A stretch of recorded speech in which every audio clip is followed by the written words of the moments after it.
अस्सलाम वालेकुम dear students, welcome to my channel discover concept. और उम्मीद करता हूँ कि आप सब खैरियत से होंगे। स्टूडेंट्स, आज हम डिस्कस करते हैं introduction to the first year physics. Students, physics हम तक मौजूदा हालत में जो है वो कैसे पहुँचा, वो मैं पहले डिस्कस कर चुका हूँ क्लास 9th के इंट्रोडक्शन टू द फ़िज़िक्स में। आज हम बेसिकली सिर्फ डिस्कस करेंगे कि फ़िज़िक्स क्या है, इसकी डिफिनीशन को डिस्कस करेंगे। और जो आपके कोर्स की डिफिनीशन है और कोर्स के अलावा कुछ डिफिनीशन आपका डिस्कस करूँगा, और थोड़ा सा जो है मैं इसके ब्रांचेस में जाऊँगा जो कि आपके सेकेंड ईयर के कोर्स से रिलेटेड है। ओके, सो डिफिनीशन लिखते हैं। सबसे पहले आपका कोर्स जो बुक का डिफिनीशन है वो मैं यहाँ पे लिखता हूँ। So the branch of science which deals with the study of matter and energy and how they are related. इस डिफिनीशन में तीन बातों पे गौर करना चाहिए। That is one, matter, and second one is energy, and third one is how they are related.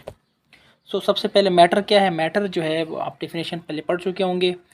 Anything which occupy space and have some weight, कोई भी चीज़ जो जगह घेरती हो और वज़न रखती हो, ठीक है, तो उसको हम मैटर कहते हैं।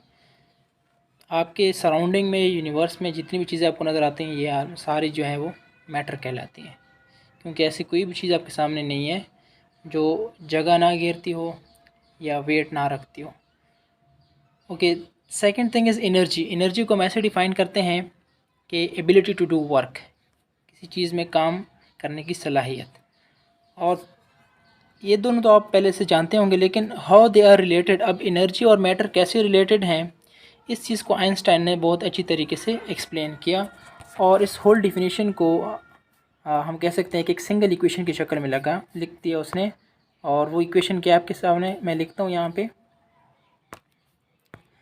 E is equal to mc², maybe आपने सुना हो, कहीं पढ़ा हो। E is equal to mc²। इस इक्वेशन में स्टूडेंट्स E क्या है, हमारे पास एनर्जी है,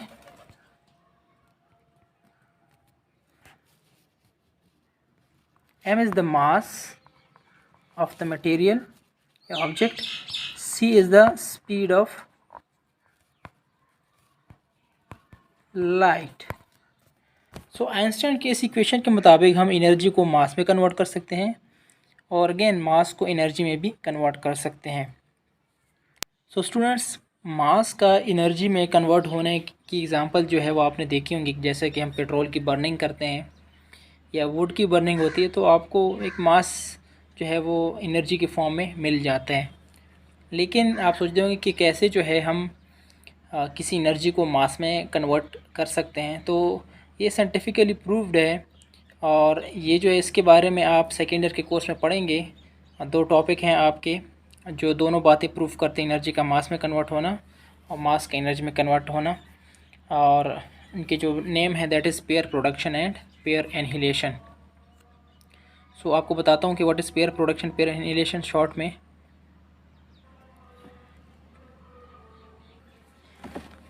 पेयर प्रोडक्शन में बेसिकली स्टूडेंट्स हमारे पास एक फोटोन आता है। फोटोन जो है वेव, या हम लाइट को कहते हैं, ठीक है। लाइट जो है हमारे पास वेव की शक्ल में मूव करती है और उसको हम यूँ रिप्रेजेंट करते हैं, और ये एनर्जी होती है। So in the presence of the nucleus ये हमारे पास दो पार्टिकल में कन्वर्ट हो जाती है। एक पार्टिकल को हम इलेक्ट्रॉन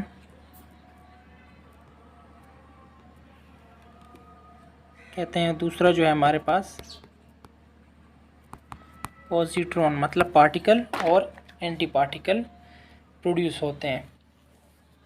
और इसका उल्टा जो है वो पेयर इनहिलेशन है। पेयर इनहिलेशन में एक पार्टिकल और एक एंटी पार्टिकल वो आपस में मिलते हैं, और उससे जो है हमारे पास एक फोटोन या फिर वेव या एनर्जी जो है वो प्रोड्यूस होती है।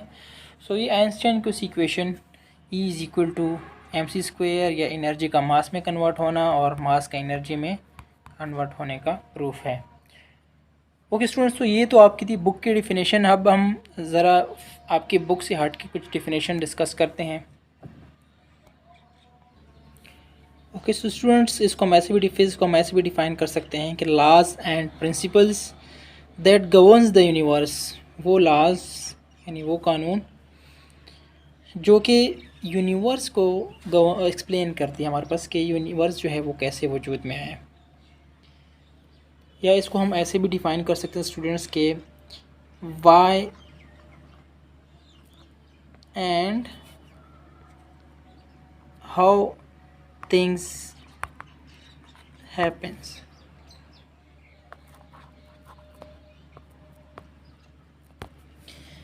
फिज़िक्स बेसिकली हमें बताता है कि कोई चीज़ क्यों हो रही है और कैसे हो रही है। जैसे कि ग्रेविटी है तो चीज़ें क्यों गिरती हैं, ग्रेविटी की वजह से, अट्रैक्शन से। न्यूटन लॉ ऑफ ग्रेविटेशन हमें एक्सप्लेन करके देता है। इसी तरह हम ज़मीन पे चल पाते हैं, क्यों चल पाते हैं, न्यूटन लॉ के मुताबिक action and reaction. Newton third law of motion आपने पढ़ा है 9th में, एक्शन एंड रिएक्शन की वजह से। या इसमें फ्रैक्शन जो है वो भी इन्वॉल्व है। तो ये मुख्तलिफ़ चीज़ें जो हैं हम पढ़ते हैं, उसको स्टडी करते हैं कि ये चीज़ें कैसे हो रही हैं और क्यों हो रही हैं। तो ये जो है सब हमें फ़िज़िक्स एक्सप्लेन करके देते हैं। सो स्टूडेंट्स, हम लिख सकते हैं कि physics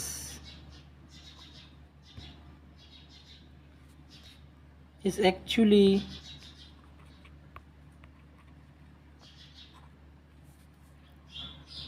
laws that explain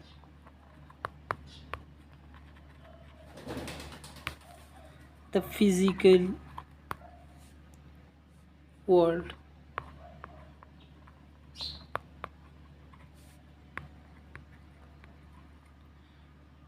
so physics क्या है, बेसिकली वो लाज हैं सारे के सारे जो कि हमें फ़िज़िकली जो चीज़ें हमें नज़र आ रही ये सब एक्सप्लेन करके देती हैं। और इसके साथ ही स्टूडेंट्स, फ़िज़िक्स में जो है वो मैथमेटिक्स का भी बहुत इम्पोर्टेंट रोल है। फ़िज़िक्स जो है वो मैथमेटिक्स के बग़ैर इनकम्प्लीट है। सो अगर आपकी ग्रिप मैथमेटिक्स पे अच्छी है तो फ़िज़िक्स का समझना आपके लिए आसान हो जाएगा। ओके स्टूडेंट्स, सो ये जो है हमने कुछ डेफिनेशन इसकी डिस्कस की। अब ज़रा ब्रांचेस की बात करते हैं। सो स्टूडेंट्स, फ़िज़िक्स को बेसिकली हम दो कैटेगरीज़ में डिवाइड करते हैं, that is classical physics and modern physics. अब स्टूडेंट्स, क्लासिकल फ़िज़िक्स क्या है? क्लासिकल फ़िज़िक्स बेसिकली स्टूडेंट जो 20th सेंचुरी से पहले पहले हमारे पास फ़िज़िक्स था उसको हम क्लासिकल फ़िज़िक्स कंसिडर करते हैं। और आफ्टर या from the beginning of the 20th century जो फ़िज़िक्स में डिस्कवरीज़ वगैरह हुई उसको हम यूजुअली मॉडर्न फ़िज़िक्स कंसिडर करते हैं। स्टूडेंट्स, क्लासिकल फ़िज़िक्स में बेसिकली हम क्या क्या चीज़ें डिस्कस करते हैं या किन चीज़ों को हम क्लासिकल फ़िज़िक्स कहते हैं? तो वो है students mechanics, acoustics, optics, thermodynamics and electromagnetism. ये कुछ चीज़ें हैं बेसिकली जो हम डिस्कस करते हैं क्लासिकल फ़िज़िक्स में। अब अगर आप देख लें ये सारी चीज़ें हमने अभी फ़र्स्ट ईयर और सेकेंड ईयर के कोर्स में डिस्कस भी करनी है। What is mechanics? मैकेनिक्स जो है आप पढ़ चुके हैं, पढ़ते आ रहे हैं। मैकेनिक्स बेसिकली जो है वो हम मोशन इसमें स्टडी करते हैं, मोशन से रिलेटेड चीज़ें। जैसे कि आपने पढ़ा है कि जब फोर्स बॉडी पे लगती है तो फोर्स की वजह से बॉडी में मोशन प्रोड्यूस होती है। और मोशन इसमें फिर मोशन में हम डिस्कस करते हैं फर्दर डिस्प्लेसमेंट, वेलोसिटी, एक्सेलरेशन वगैरह। तो ये सारे मैकेनिक्स में हम डिस्कस करते हैं। फिर है एकॉस्टिक्स। एकॉस्टिक एक बेसिकली स्टूडेंट्स इसमें हम इस ब्रांच या इस चीज़ में हम एक्चुअली साउंड को डिस्कस करते हैं। साउंड की प्रॉपर्टीज़ क्या है वो हम डिस्कस करते हैं इस एकॉस्टिक में। और थर्ड जो है वो ऑप्टिक्स है। तो ऑप्टिक्स जो है इसमें हम लेंसेज वगैरह के बारे में पढ़ते हैं। और फिर 4 नंबर जो है वो हमारे पास है थर्मोडायनेमिक्स सिस्टम, थर्मोडायनेमिक्स। और थर्मोडायनेमिक्स जो है इसमें हम यूजुअली जो स्टडी करते हैं वो है एनर्जी के बारे में, हीट और एनर्जी के बारे में क्या स्टडी करते हैं, heat and energy. So energy जो है हमारे पास हीट की शक्ल में भी हो सकती है और मैकेनिकल, इलेक्ट्रिकल, साउंड की शक्ल में, मुख्तलिफ़ शक्लों में एनर्जी हमारे पास अवेलेबल हो सकती है और इसकी स्टडी को हम थर्मोडायनेमिक्स कहते हैं। फिर है इलेक्ट्रोमैग्नेटिज़्म। इलेक्ट्रोमैग्नेटिज़्म जो है बेसिकली इसके दो पार्ट्स हैं, इसके नाम से ही ज़ाहिर होता है, electro and magnetism.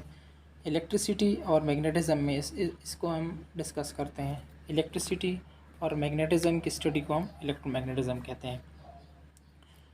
So students, ये जो क्लासिकल फ़िज़िक्स है इसके जो ब्रांचेस भी, इसके टाइप्स भी आपने फिर यहाँ पे देख लिए। ये जो मैकेनिक्स है ये हम फर्स्ट ईयर में पढ़ते हैं।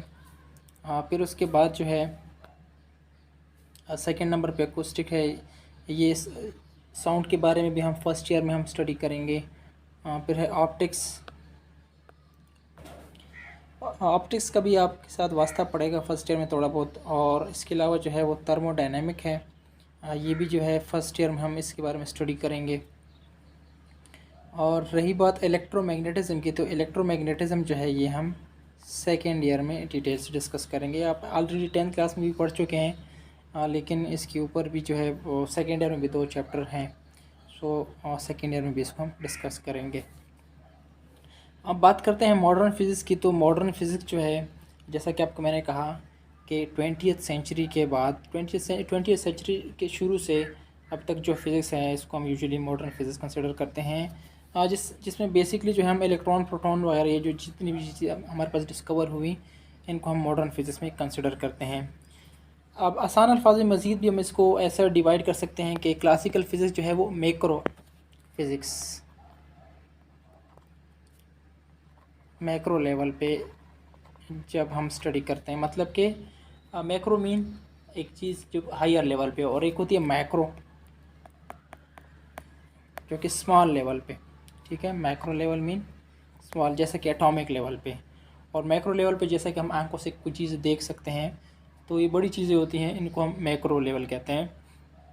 तो मैक्रो लेवल पे हम चीज़ों को स्टडी करते हैं, यूजुअली हम इसको क्लासिकल फिज़िक्स में कंसिडर करते हैं। और जो मैक्रो लेवल पे चीज़ें होती हैं उसको हम मॉडर्न फिज़िक्स में कंसिडर करते हैं। तो 20th सेंचुरी के शुरू से आपको पता है कि मुख्तलिफ़ चीज़ें डिस्कवर, जैसे कि इलेक्ट्रॉन, प्रोटॉन। सो इन चीज़ों की स्टडी को हम मॉडर्न फिज़िक्स कहते हैं। मॉडर्न फिज़िक्स में फिर एटॉमिक एटम आ जाता है, एटम के साथ साथ न्यूक्लियर, एटम के अंदर न्यूक्लियस होता है तो न्यूक्लियर फिज़िक्स भी इसमें आ जाता है, और साथ में क्वांटम फिज़िक्स। क्वांटम फिज़िक्स जो है वो यूजुअली हम ये हायर क्लास में पढ़ते हैं, जैसे कि BSc और MSc लेवल पे। FSc के कोर्स में ये इंक्लूडेड नहीं है, लेकिन बाकी जो है मॉडर्न फिज़िक्स का इंट्रोडक्शन आपको दिया गया है। इंशाल्लाह सेकेंड ईयर में जो है आप इसको स्टडी करेंगे। Okay students, so I hope so कि आपको ये फ़िज़िक्स की इंट्रोडक्शन समझ में आई होगी। स्टिल आपको कोई क्वेश्चन हो सो आप कमेंट में टाइप कर सकते हैं। मैं इंशाल्लाह अपनी पूरी कोशिश करूँगा आपको जवाब देने की। अल्लाह हाफिज़।